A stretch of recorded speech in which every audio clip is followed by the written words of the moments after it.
grab some popcorn, grab your goat, grab something to drink. It is time for the Witches Movie Coven. Yay! We still have to come up with an opening. Hi, everybody. Thank you for tuning in. I am Patti Negri. We are witches. This is the Witches Movie Coven, where every Wednesday at this time of day or evening, we talk about witches and witches in movie. Let me introduce you to my beautiful co-host. We have the lovely Heather Greene here in the lower quadrant, witch, author, all-around amazing girl, haunted doll girl, and the author of the definitive book on witches in movies. This is Courtney Buckley over here. She cries. And this is Richard-Lael Lillard. He disagrees with us. And oftentimes I do. I oftentimes do. And missing today is Jason Mankey because he's hiking somewhere in the woods and we couldn't reach him again. But he will be back next week. Or maybe he just watched this film and didn't want to give a review. Maybe he watched this film and didn't want to give a review. Or maybe he's hiking in the woods somewhere. So you guys, we are watching you in the chat room. We want your opinions. We want your thoughts. We want your comments and everything. We just are so excited that this is live. So this week's movie is The Last Keepers. I had never seen it before. I was not expecting a lot. I'm not going to give it away yet, but Heather, do you want to tell us a little bit about the facts upon this movie? Well, I gave you a little context. First of all, it's got some really great actors in it. But, you know, it is kind of a movie that is overlooked. And I'm not going to let Richard-Lael comment on that. Right at the moment, anyway. It's a movie that's often overlooked. And when I started working on my book and I found it, I said, wow. You know, from a witchcraft movie perspective, this movie is notable. You know, and often I'll say a movie that is not well known or is not even a good movie is notable in witchcraft films, which is different than a broader discussion on movies in general. This movie is very typical. There's a lot of canned elements in it. For example, it's got the standard boy meets girl, boy loses girl, boy gets girl back. It's a very classic teen movie in that way. But there's elements in it, especially the there's other things that are a little bit canned as well. But there's elements in it when it comes to witchcraft and the presentation of paganism that are unusual and different and uplifting that make this movie notable in terms of witchcraft films. Now, in terms of context, if you've read my book or if you've heard me talk here a lot, is that by around 2000, 2005 or so, a lot of the witchcraft movies really started to gear towards teens, either for teens or about teens. And so that continues almost exclusively through to today. It's the witchcraft movies prior to that. A lot of them were for adults, especially in the golden era, horror movies, etc. But really, we get a lot of teen witchcraft films going on. And this one fits into that category, but it's an anomaly. It doesn't really, there's nothing that was made at this period of time that's like this. Most of the 2013, 14 witch films, which there were a lot of them at this time, were darker. They were dark, think of horror, American Story Horror.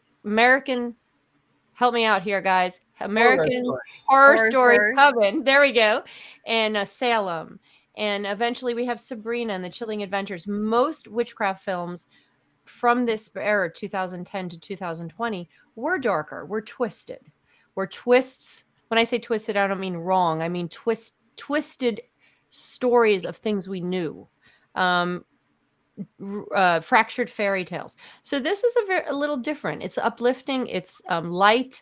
It has a very different take, and it's an anomaly, as I said. So that's what I want to present to start us out. It's got, of course, Olympia Dukakis and Aiden Quinn in it, who, you know, just so nice to watch. So I will stop there and let everybody give their opinions. Well, I think would you like me? I want to tell the story. I want to tell the story. Is that okay? Oh God. Oh my goodness. Well, yes. Patti. So here's the story of The Last Keepers. a young woman who is going through her changes that naturally occurs. She comes from an artistic family with secrets. She falls in love with a boy at school. And then, of course, she discovers that she hates her family, so she puts on lipstick. And then she decides it's okay to be a witch and that she can actually heal the world. Roll credits, the end. That's the story. There is so much more to it than that. It's so saccharine sweet, I tell you. It is so saccharine. I rolled my eyes so much I saw my brain. There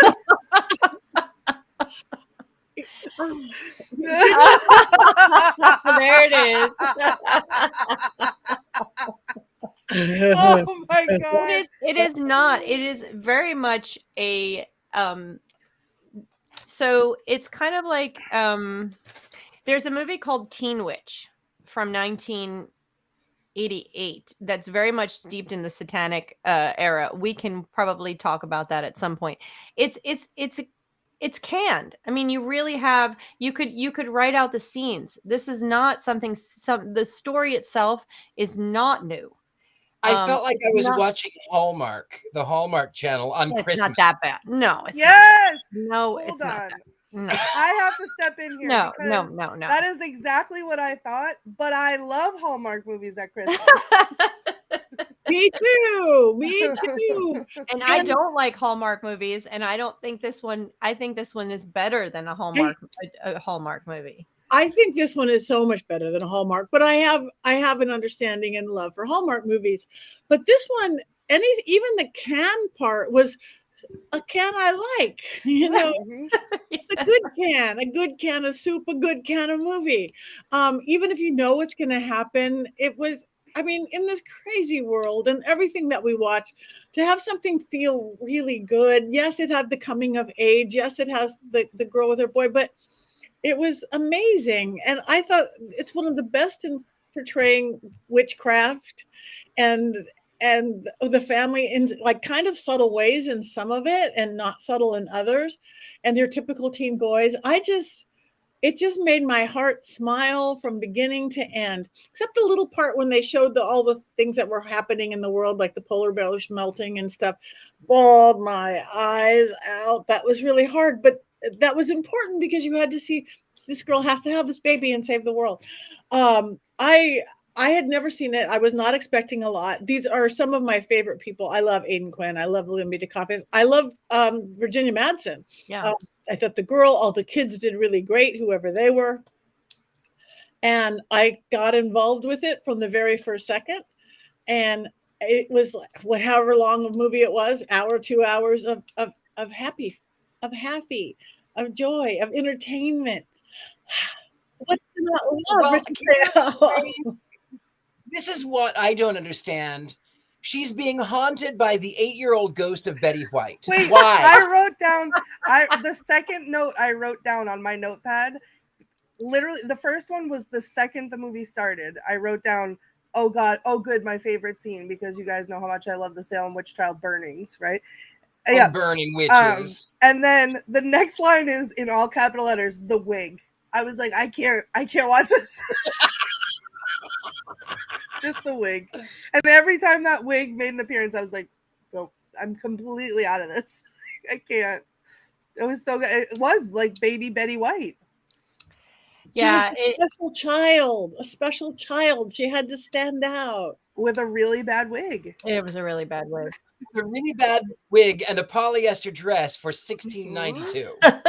Now, see, the thing is, I get both sides here because when I was going into this movie, like reading the synopsis, I thought it gave me practical magic vibes, and I love practical magic, so I thought, okay, great. Then the movie starts, and it starts on my favorite scene. Immediately, I was like, great, like this is gonna be terrible. I'm not gonna be able to sit through this, whatever. And then it was so painfully cringy for so much of the movie that I was like, but like physically having to like look away. Like I can't make eye contact with these characters because I'm so embarrassed for them for how they're behaving. But somewhere along the line, like my love of like not great movies, I think sucked me in. And then I started to love it. And then at the scene, it was the scene, you know, she has her Sandra Dee moment where she puts on the lipstick and she goes to school. And I was like, okay, here we go. But then the accident scene was, I think that turned it around entirely for me. Like, I held my breath that whole scene, and I think that was done so well. Like, I liked that there was no, I thought I was channeling my inner Snape. There was no silly incantations or wand waving in this movie.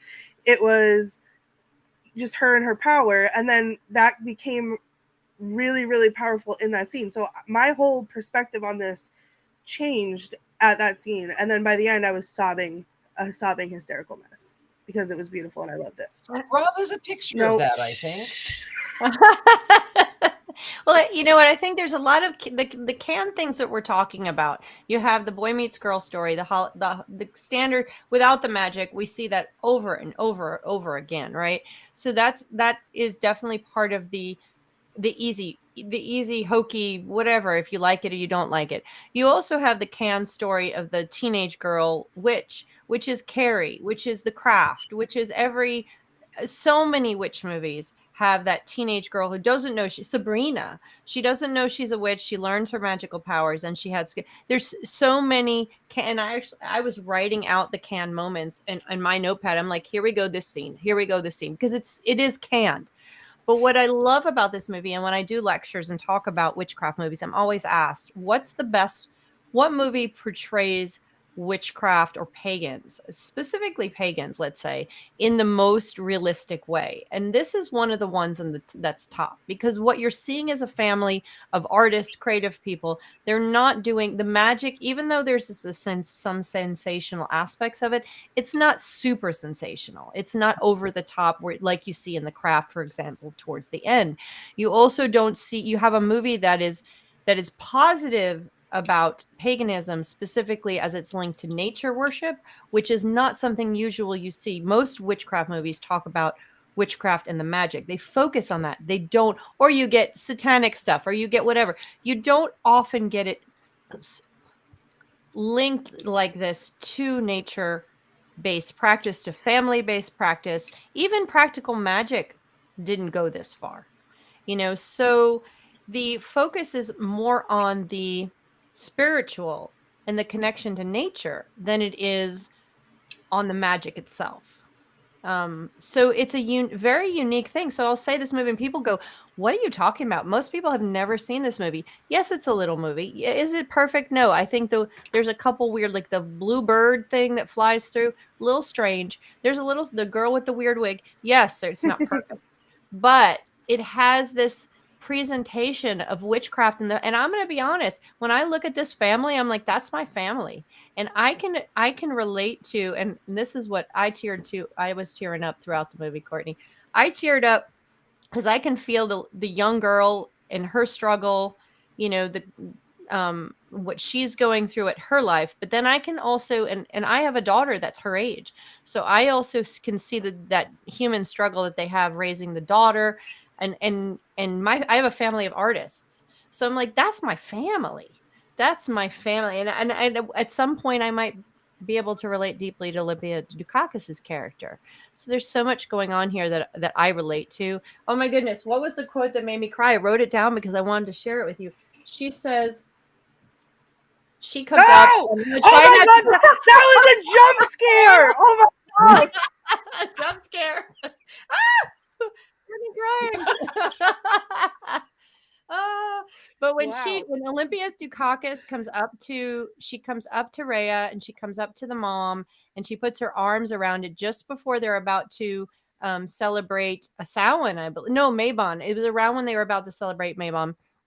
And she puts her arms around him. She says, "You are my harvest." And she puts her arm around it. I was done. Crying. I have to You are my harvest. The grandmother says to the daughter and granddaughter, "You are my harvest." I lost it. I love that we got that scene too, because I feel like, and I think Haley touched on it a little bit too in her comment, practical magic focused on the curse, you know, but they did practice it correctly. I feel like this movie gave us, this is just the normal way that this family celebrates. When they said their like blessings around the table, when they went, like, I connected with that so much because I wish that that's what I had, you know, not that I mean, Right. in a perfect world, that's what I would have had. But like, you know, it is what it is. But it was so cool to see that as like a normal practice in their life, and not it being like the thing that the solution to the problem or whatever else. It was just like, here's how what this family does at 6 o'clock at night. And I just thought that was really, really cool. Mm-hmm. Yeah. I found the human aspect too, even though it's no secret I didn't like the film.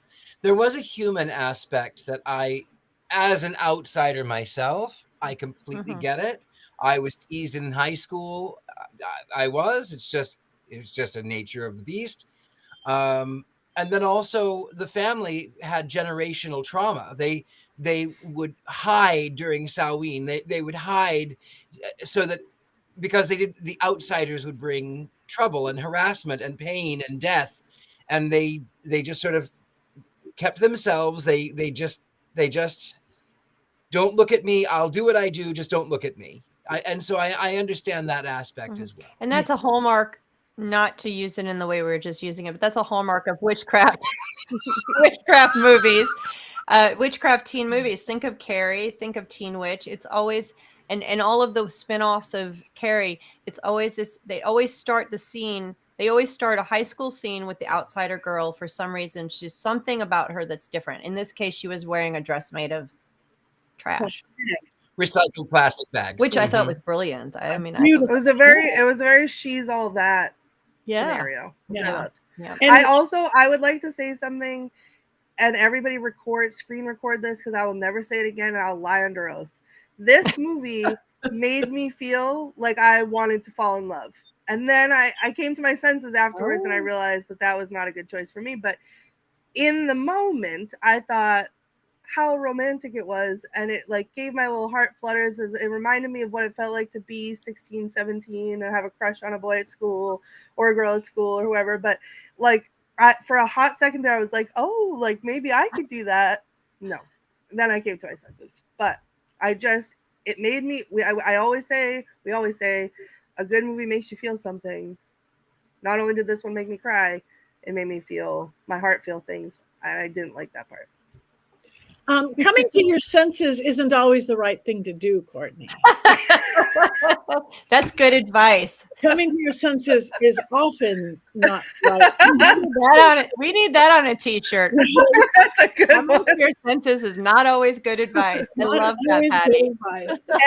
And but you mentioned it, Heather, that they were artists, because look at all the witches we know, and we all know witches. We're all artists. Not saying we can't be the banker or the whatever, the day job thing, but we're all very different. We're a different clan that goes into this. Yeah. And I love how they portrayed that, the gallery and everything.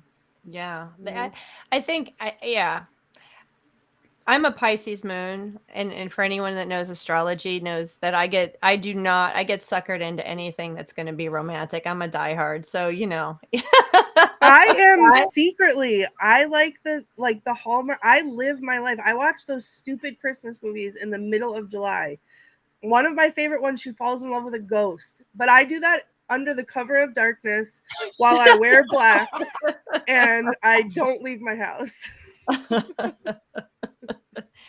Well, I think this was a really, I really still believe that this is one of the best portrayals of witches and pagans, because it is positive. They aren't doing sensational stuff, and it does show a family. It's just a family doing their stuff. It could be anybody, and they do these things. It's not a portrayal of witches and magic. It's a portrayal of paganism and pagans and witchy pagans. And that's a very different thing. And and that nature connection, the environmental statement goes a little over the top. I don't like it when they hammer in an environmental statement, but you could do it without as direct of a message as this one did. So like I said, it's not a perfect film. But it was a trend through the 2000s into 2015 to think of Happy Feet and Avatar and all these movies really having this environmental theme. But I liked how they chose this environmental theme and added the paganism to it as a natural as a natural thing. Another different thing about this one in witch movies, which I'll bring up here because we can talk about. Which movie? I'm sorry. This Which movie. movie? Oh, Which there's movie? another. Come on, Richard-Lael. Okay, you're gonna get me while I'm talking, and I don't get the jokes. Anyway, so the other good thing about this movie that's interesting is that usually you have the prophecy of the one. This is not something you typically see in coming of age stories with girls. You don't see it in Carrie or Teen Witch. Those teen witches are usually independent single stories, you know. Most of the time when you have prophecies of the one that's going to save the planet, that's that level, it's usually a male witch or a male wizard. So that's an interesting little twist here. They pulled a little Harry Potter on us here. She doesn't have the Horcrux, but I think that, like, I know they went hard on the environmental stuff, but I almost think it was important because if you think of, like, to go that hard, I mean, because if you think of, like, how absolute teenagers think, like, everything's the end of the world. One little thing goes wrong at school, my whole world is falling apart, like, all of that. And I think that if we didn't see her feel that passionately about it, then when she had her whole coming into her power moment, which I want to come back to in a second, but and then she had to make that choice that she was going to choose these gifts. She chose it. She said, I want to help.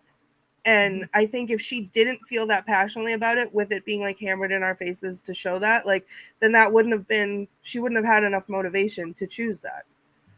But I don't know. But if I can, like, step back for a second, I know I talked about it a little bit, the accident scene. I love how that was silent and she was almost like in shock and just like automatically knew what to do. And we all know I'm a sucker for coming into your power moment, but this one felt different in a good way. It was, instead of her coming into her power, it was like she in that moment was making that choice. And so it was different than like her growing into it. It was her choosing to accept this within herself. And I think that that's one of the most powerful things that we can do as humans and as witches, is like, accept this within ourselves and then watch it blossom. So I thought that that was really well done and done differently than how I've connected with those scenes in other movies that we watched. Yeah. And I agree wholeheartedly. I love that scene. And I didn't mind that they hit over the head with the environmental thing, because I just kind of think we need it. And you can't really hit hard enough because of stuff that's still going on this planet 10 years later. Even if I have to cry and close my eyes when they show a polar bear with no ice, let me do that, because somebody's got to hear it. So I don't mind putting that message into this at all. Well, it definitely linked really nicely to the paganism aspect of it, because that's it gave a positive spin on this nature religion that exists that a lot of people demonize, or they spray witch in red paint across your dad's store. Mm-hmm. I really thought she was going to have that moment with the goat, though. Like, I knew that moment was coming with the healing, but I thought it was going to be with the goat on the truck hood. Oh, on the hood of the car. Yeah. Black Phillip did not like that moment. He was very upset about I blocked his eyes. Okay. I can't watch that part. It was very rough. Me too. I can't look at it. No, thank you. But so, this is a modern version of these teen movies that have been going on since the 70s. It's a modern spin. You go from, think about Carrie. We done Carrie. I'm not sure if we talked about Carrie or not, but we did do Carrie. So you have Carrie, where you have this troubled teen, different, who has a troubled childhood, different religion, who wants different religion, different religion, and but she has this troubled childhood trying to fit in. I mean, it's very canned, and you have that from the 70s, that horror that was very popular in the 70s. You have Teen Witch, if anyone hasn't seen it, or Midnight Offerings, much more about the magic itself, amulets. Midnight Offerings, there's actually chanting and various things that are very 70s in it. Teen Witch is all about the amulet, trying to fit in, the story of coming of age and coming to your power. She actually has to give up her power in order to continue to be a good person. Very Satanic Panic, very, very 80s. Of course, we have The Craft. You have a number of films then. And then you continue on.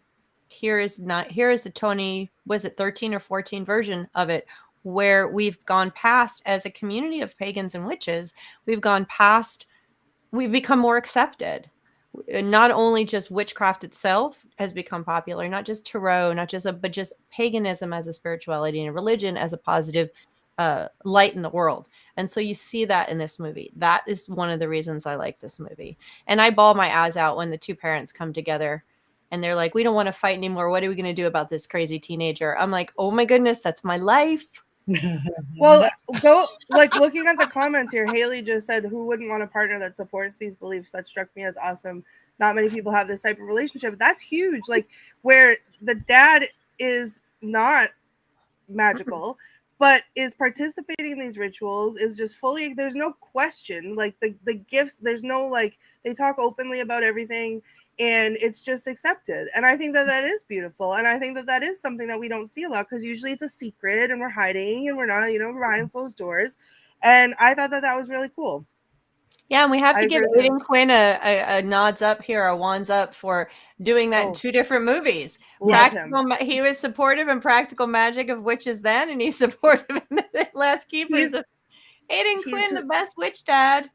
Yeah, he's accidentally fell in love with. And on our friend Brandy that we love. Brandy is a pagan. She is earth-based, and she is married to someone who was from a completely different religion, and they have such a beautiful, understanding, wonderful relationship. And Ron he's so good with their kids, it's beautiful. It is, but it was not. I mean, my family was more Carrie than it was. That it was the Last Keeper. So I don't have that aspect to sort of. I don't have that.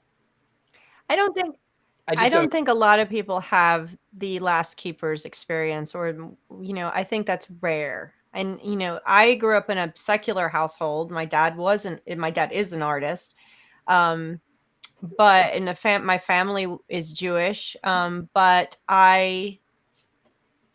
it was a progressive, but it wasn't like the Last Keepers. I want my house to be like the Last Keepers. I would love to have that. I hope that I can facilitate that for my children, that kind of experience. But I think it's very, very rare, Richard-Lael. I don't know. I can't imagine growing up like that either. It would be fantastic. I would say so. I mean, again, my parents were great, but they were very strict religious, and Halloween was of the devil, and it was the height of the satanic panic in the 80s in the Midwest. So I don't know. I guess I have that disconnect. Mm-hmm. I love all these stories in the comments of. I do too. With all these supportive partners. I love that for everyone. Not me though. Oh, stop it. Stop it. Oh, I'm going to get you. That's okay, Courtney. I'll be your partner. Oh, Richard-Lael, I have you right here with me. You do have the pillow there. You have him there all the time. Oh, there it goes. I just threw him down. Did he hurt? Did he land on his bum? He landed on something. Yeah, I have my partner is not pagan, and he's very supportive. There he is. He's down. Richard-Lael fell on the floor. It's my only fan. You can see it right there. Yeah, my husband is not pagan, but he's very, very supportive. And I remember you had to work him into it early when we first met, because you can't just play. But I remember the first time that Carrie said, because I would make him these little potions and things for work and health and all this stuff. And I remember the very first time he said, when are you going to do that herb burning thing again? And I'm like, oh, okay. Okay, it's awesome. Yeah, there's many Aiden Quinns out there, I think, that are supportive. And they come, and I was just at Mystic South, and we had 500 plus of our closest friends there, and it was fantastic. And there were people there that were not witches and pagans, that were just accompanying their friends and their spouses, and are super. We actually had one woman who brought her mother, who was more like what you your sounds like more like what your parents were, Richard-Lael, and she came anyway to support her daughter. And she was amazed at the experience and felt really a lot of love and had positive things to say. So, it does exist. It's out there. And, we all can hope for that. But, I mean, my husband is definitely not pagan. Oh, wait, I don't have one of those either. But I will tell you, speaking of men, I really love my men like I like my coffee, ground to bits and stored in the freezer. Or like whiskey in a barrel aging. Or like my tea stuffed in a bag and shoved underwater. You and me, friend. You and me. I am a diehard romantic. I can't. I am too, but secretly. I have to. Just only secretly. That's hysterical. I introduced my husband to Robert the Doll, and he told me what Ozzy Osbourne said, burn it. And I had to tell him, sorry, I had to read this one, Haley. I introduced my husband to Robert the Doll, and he told me that what Ozzy Osbourne said, burn it. I had to tell him to suck those words right back into his throat and say a prayer. Yeah, I would do that with Robert the Doll for sure. Take those words back. Take that back. Yes. Oh, I like what Lisa said. Respect for each other regardless is a beautiful thing. Yes. Absolutely. That's true. And my parents came from different worlds. My dad grew up on the West Coast in California, and he was raised Catholic. Eventually leaving that and becoming an atheist, marrying my mother, who was raised as in a conservative Jewish family on the East Coast. And so they had to figure that out because, I know her parents were not real amenable to the fact that she wasn't marrying a Jewish boy and, all this stuff. And they worked it out. And I grew up between those worlds, and I grew up in a place also that was about as diverse religiously and spiritually as you can get. There was, and in all ways, really. But I had friends that were practiced all kinds of religions, and we got along and we didn't care. And we learned that way. And so it is a beautiful thing. It is a very beautiful thing. But in this movie, we have Aiden Quinn doing it for a second time, which, I'm like, I'm never going to complain about that because never, ever. He does it well. He does it very well. With his little earring in this one. I liked it. I saw it too. Wait, I don't remember the earring. Is it in both side? Oh, wait, that's I think he has one in both sides. I remember. Does he have it in both? I don't remember. I don't know. I don't know either. I can't see. It's too little. In the 80s, it was a symbol if you were heterosexual or homosexual to wear one on. I don't remember now. I remember it was left. I think it was left ear was you were heterosexual and right ear was homosexual. I think that's what it was. It was his left ear. He had it in his left ear only in the movie. Okay, there you go. Well, that was a thing, Richard-Lael. Remember that? Mm-hmm. Yeah. I don't know. And I gathered I knew he didn't have the powers like the women, but I thought of him as a pagan because he had participated in things. They had the family stuff. He wasn't the magic powers, but I thought to me, it felt like he was a total believer in what they did and who they were by conversations and stuff. Mm-hmm. Mm-hmm.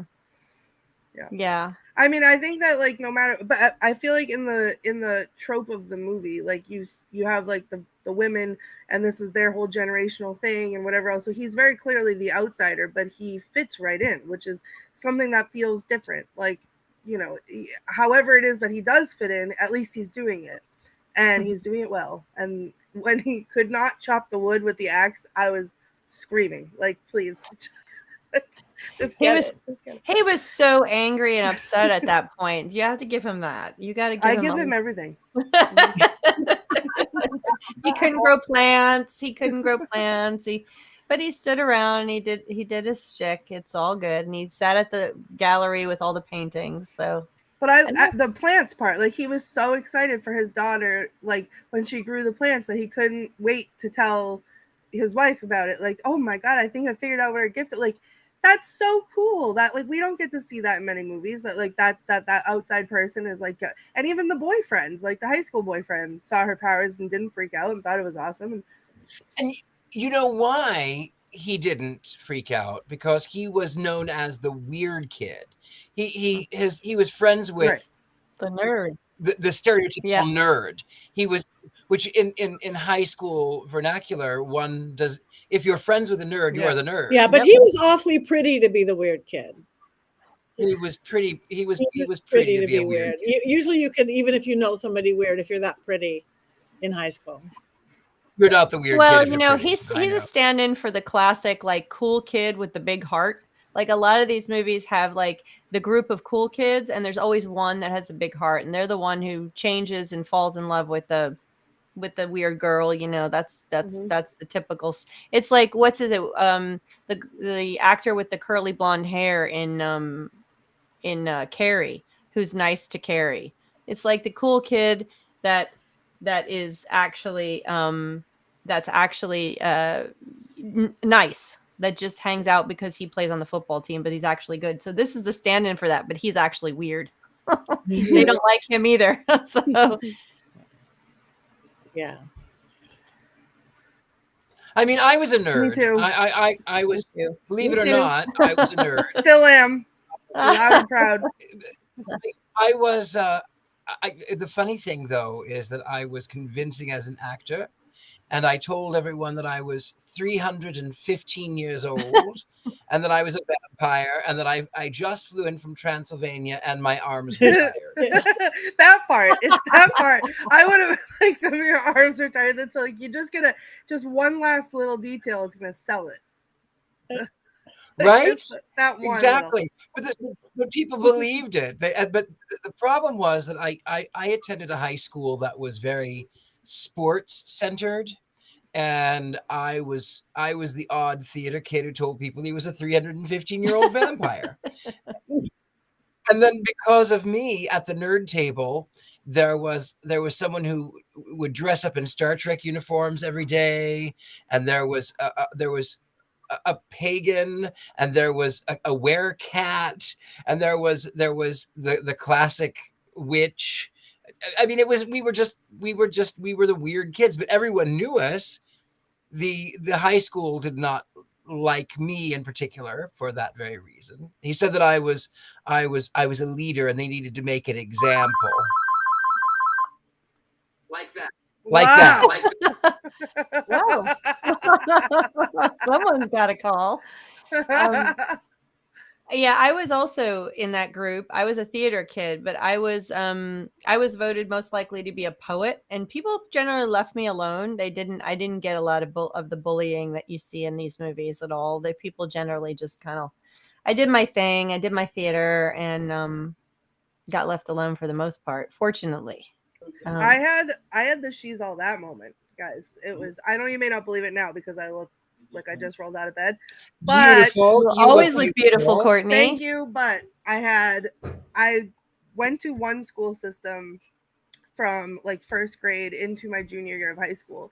And I was very much a tomboy when I was little, and I was rough and tough, and I liked rolling around in the dirt and doing all the things. And then as I came into, teenage years, I wanted to be more girly. I felt more girly, but trying to express that in front of these people that only knew me from when I was 6 and rolled around in dirt wasn't working. And then it turns out that we were moving. So I moved, and I was given the choice of staying at the high school that I was at for the last 2 years or moving to the new high school. So I chose to move to the new high school. And I remember waking up 2 hours early my first day of school, and I had long hair, and I flat ironed it because it was the early 2000s. It was stick straight. I had dark black eyeliner on. I got like little shirt with the little tie. My jeans didn't even have a zipper on it. They were little ties. I was like, it was the best. I looked in the mirror. I thought, this is the best thing that I've ever done. And I walked into school, and it was like, who's the new girl? And I was like, yeah, that's me. And I became then I was less the nerd that people picked on, and I was still a theater kid, but theater was kind of cool at that point. But I made a lot of friends immediately, but I had that moment, which was really cool. But like, it wasn't the same where like I took my glasses off and suddenly I was a whole different person, but it was kind of that moment. Or took off your plastic dress and put on Right. some lipstick. Just that little bit of, I did do the eyelainer though. She did the eyeliner too. You had Mine was a little eyeliner. thicker. Mine was a And little thicker than that. she also did her hair in the curls. She had the curls, the beach curl.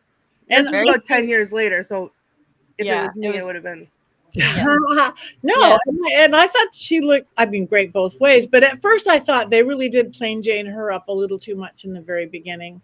She's earthy.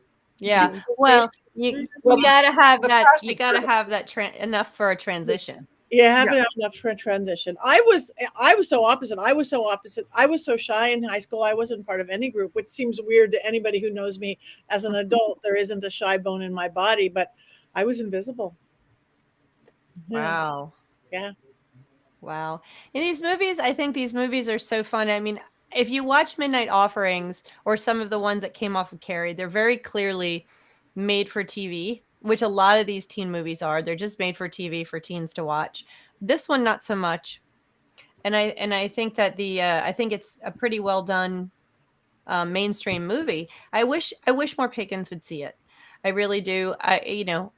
Whether you like the campiness or the saccharine, whatever it is, I was waiting for to see Richard-Lael's expression. Do that again. There you go.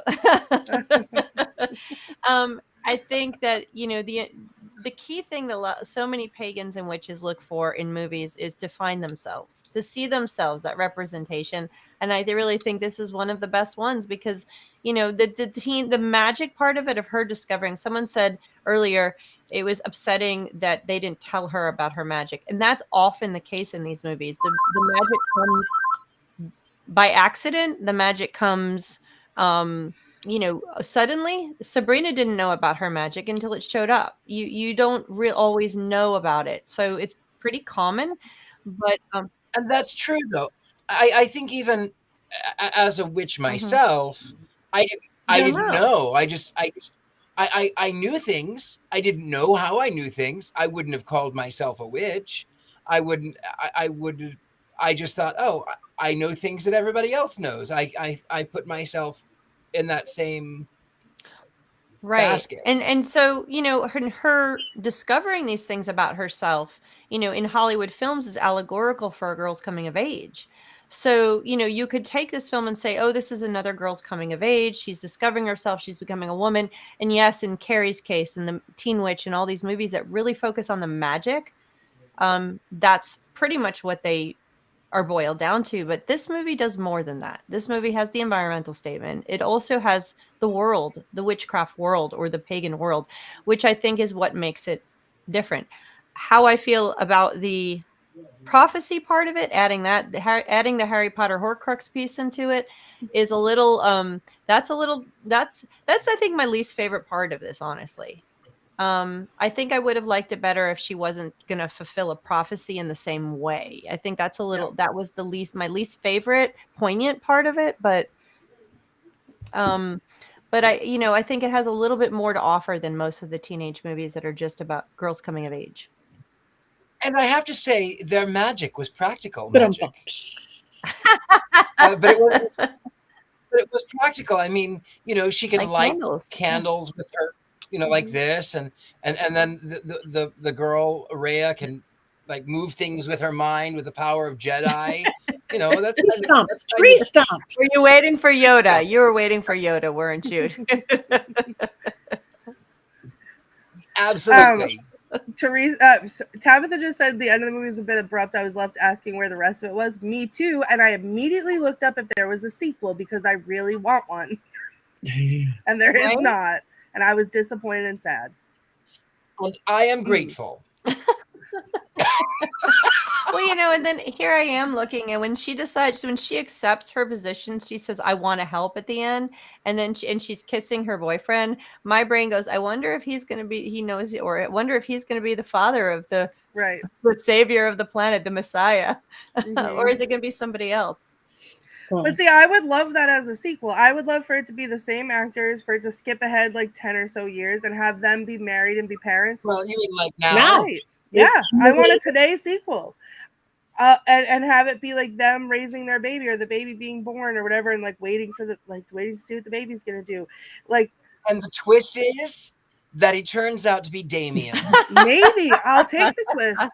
That's fine. No. That the little girl with the bad wig is supposedly the vision of the Messiah girl. So So there's that. So then we'll get another terrible wig, and I will eat my popcorn and cry and wish for love, and then cancel my wish before I accidentally manifest it. And we could also, we as witches can actually summon Betty White to play that role. I mean, you know, we'll just say Betty White could be baby Betty White. Yes.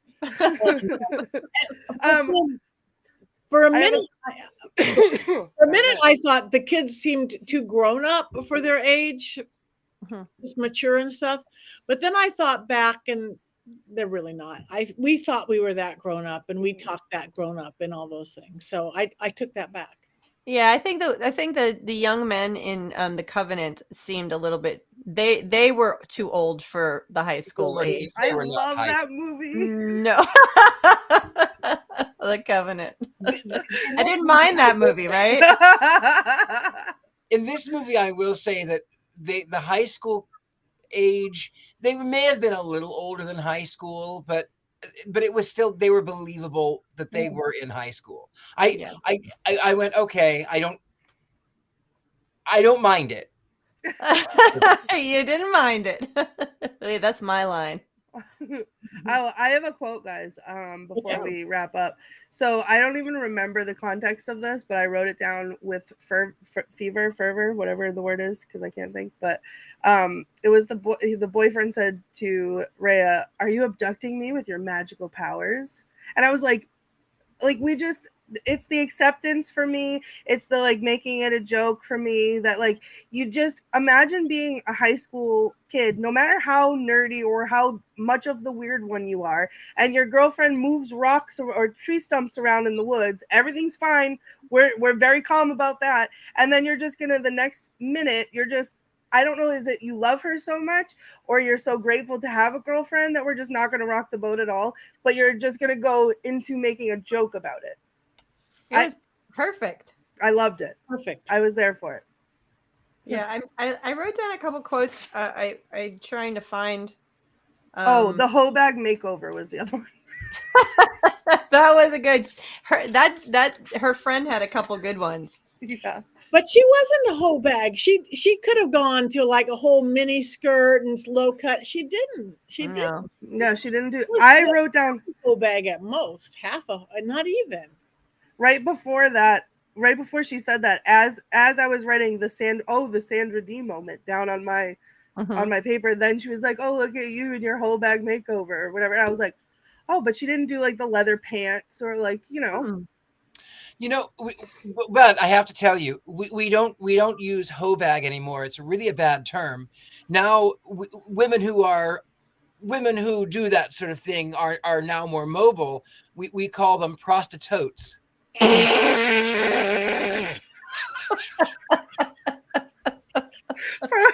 heart stopped for a second. My heart stopped that like I actually said something, and then that. I need to bring my husband in with a snare drum to do rim shots throughout the whole show. I need a tote bag. The same thing, Patti. Boom, boom. Oh my goodness! I rolled my eyes so much I saw my brain. We're gonna need a prostitute tote bag now too, I think. to carry our Black Phillips around in. Got it. Oh my goodness.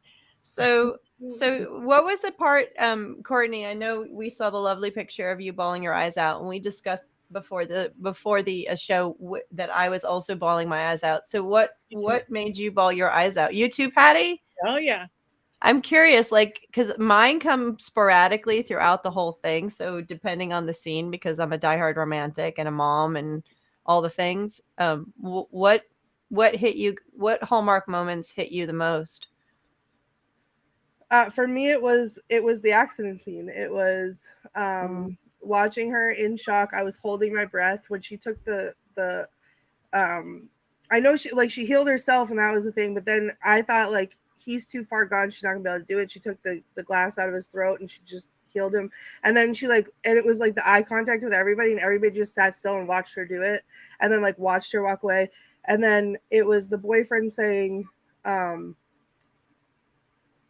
heard about the accident, or I forget if it was him saying that, or someone said, we know you hurt, we know you healed them, or we know you helped them, or like whatever it was. And then that scene at the end, and I was just like, I went from holding my breath and like being so tense and nervous after like being so embarrassed for everyone in the beginning of the movie, and then it was just a flood of emotions came out my eyeballs, and I felt the love, and I, you know, and you need love to do healing, you know. I have love for things other than romantic partners. No, it said that was the movie. She says at the end, she goes, I felt the love. It was she now gets it. Yeah. Right. But like, that's how I practice. So this is a thing. This was a very, I think I was really connected to this movie, especially because this is how I feel like I practice my magic, is with that energy. Like, that's the main focus of what I do for work. I don't do a lot of spells. I don't do a lot of anything else. It comes from in here, and I feel my energy, and I work my energy, and I use my energy to do things. So watching a movie about like her doing the same thing when she was with the grandmother and closed her eyes, and the grandmother said, like, if you could make a wave, how would you do it? And then the water moves, and she said, oh, haha, did the water move? And the grandmother says no. And I'm like, I could feel it, like, because I've not made water move, but like, that's how I do things, is I funnel my energy out. So it was like, I could feel it. I think that's what rocked my soul so hard during the accident scene, was I could feel that transfer of energy as she was doing that, in the same way that like I've thought about transferring my energy. So it was just like very, I don't know, it was very powerful to watch it not be wand waving or burning things or, you know, whatever else. Not that any of that is less valid, just this was more me.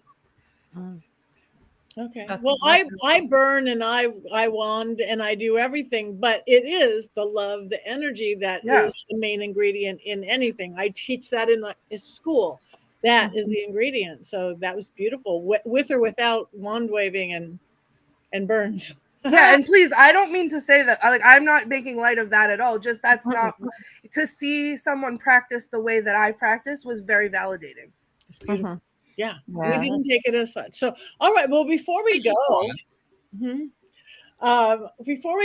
everybody check in with anything you have coming up, anything you want to say, anything like that. Who wants to go first? Richard-Lael. I will be in Atlanta on the 2nd of, I can't remember. It's a debauchery ball. September. It's on September. The 2nd of September, I'll be in Atlanta. I'll be in Youngstown, Ohio in October. And I am moving to New Orleans next week. Yay. So exciting. That is amazing. Courtney. That's me. So I am going to be streaming after this at about 10:30. One of our favorite ghost games got an update. It's going to be terrifying. There was already crying today. Now there's going to be screaming. So if you want to watch and play along and scare me with my sound alerts, that will be on Twitch at 10:30. You can find me at The Themes on Twitch, or twitch.tv/TheThemes. So that'll be a very short time from now. I also just wanted to say thank you to Lisa Morton, who I got to hang out with this weekend in Salem, and it was a great time. She had never been to Salem before, so I got to squire her about and take her around and show her Salem. And seeing it through her eyes was really, really awesome, and she's a really nice lady. So I'm really glad I got to meet her. So thank you for coming to Salem and for entrusting me for your tour guide needs.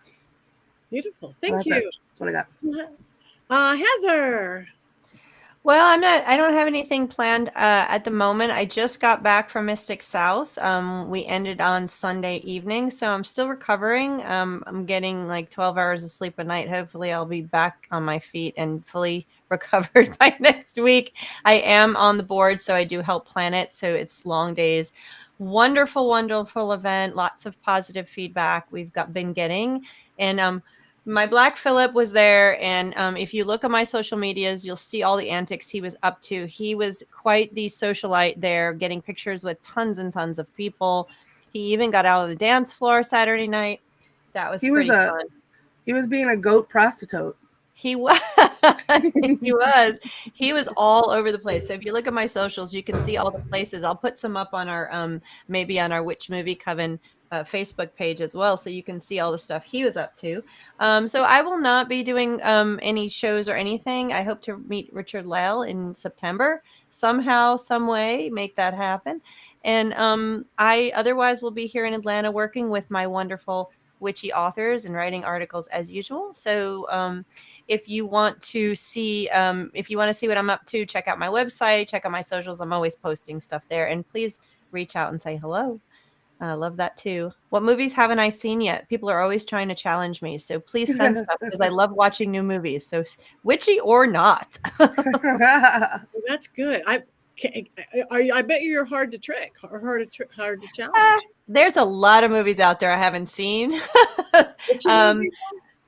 What was that? Witchy movies? Witchy movies, some of the recent ones, but absolutely some European. You never know. And I love watching movies, and so go ahead, give me something to watch. Okay, thank you so much. All right, I am going to be in August 11th through 14th in New Orleans visiting Richard-Lael. I'm going to be doing Hex Fest.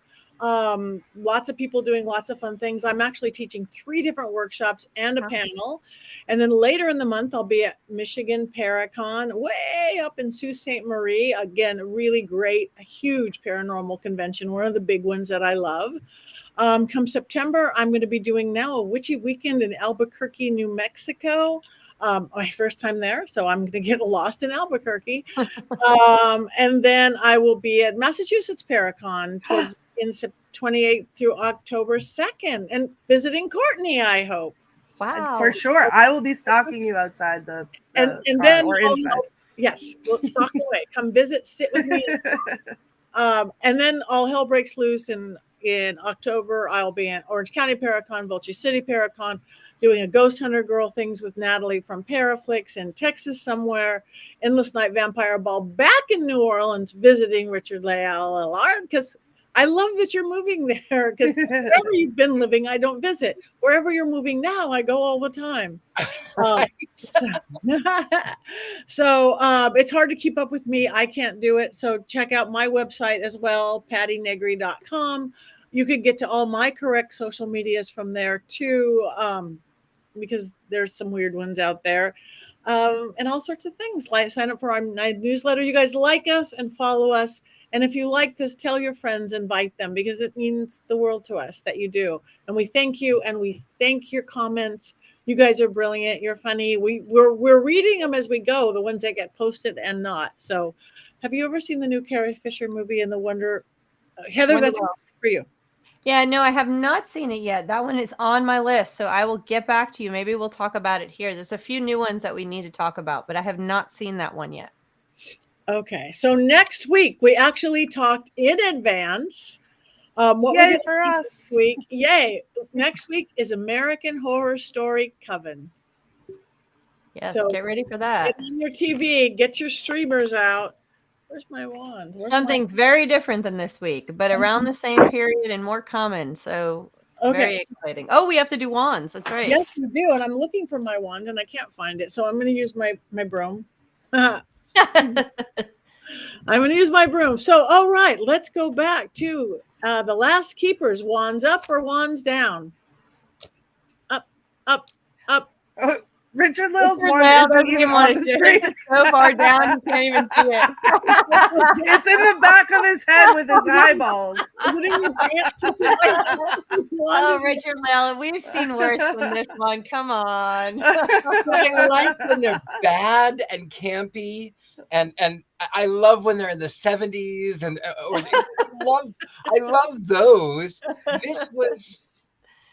This was wholesome and good, and it lacked the Aristotelian sense of whatever. It was just my favorite. Can I just, for Richard-Lael, 1 second? He sent me a message and said, "You might really like it, but I do not." And I said, in response, after I started watching it, "It's so cringy and ridiculous." So you're absolutely right. I love it. Okay, so it looks like everybody is wands up except for Mary Jane and Richard-Lael. Two of my also favorite people, but Bah hum. There was somebody else said that it was. Let me go back through here and look. There was one. Robert Hicks says neutral up. Cindy says up. Wait, I think it was Haley who said it was boring and predictable. I think. It was predictable. Haley gave a thumbs up. I'm looking at it right there. You try to bring people to the dark side. I can't remember who said it. One's up. All right. Predictable doesn't mean one's down. It was predictable, and it was deliciously predictable. And on that note, we are running late. We have one more thing to do. So everybody turn up your volume from wherever in the world you are. 1, 2, 3.